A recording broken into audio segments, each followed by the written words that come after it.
Anyway, so that's kind of a neat thing that you're able to do and to work in this collaborative space here. But there's also some of the other features here as well that we want to be able to kind of show off and demonstrate that you can do. And I'm going to choose to open up here this thing.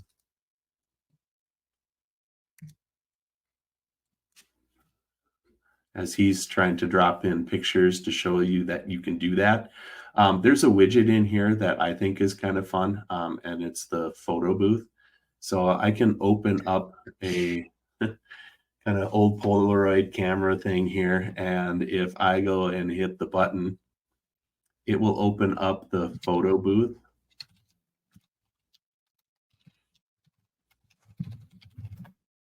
And we'll take a picture of me that I can then choose and drag around and put somewhere. So I'm just kind of a neat little thing that you can do. Some of those extra features that I know David in the last episode kind of showed people where to find some of those tools, but there's a lot of interesting ones there to look around and try to locate. And David, why don't you tell us how you put the picture of King Louis in there?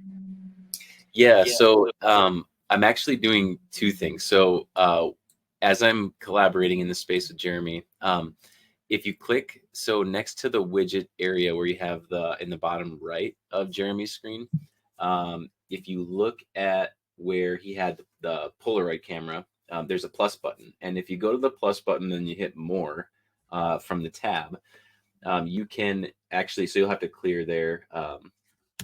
And then, yep. And then this is what you get. So what I did was I went on Google Images and I just saved an image of Louis XVI to my computer. And then I clicked media. And then I was able to just grab that photo and pull it in and then place it within this little area for I just went with a picture of him not getting executed. So I kept it pretty clean. But then right below that too, what's kind of cool is if you click the plus button, you can add photos, or there's the option for links too. So I added in this link for, we could just maybe put this in the top left as a resource for reading about the French Revolution.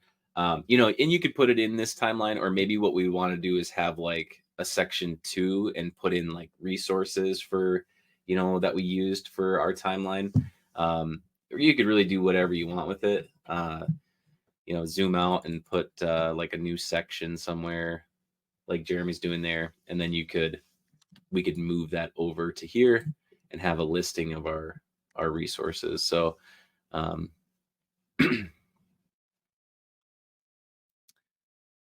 yep, just like that. Pretty cool. And then I think too, it's probably important to point out like this section right here.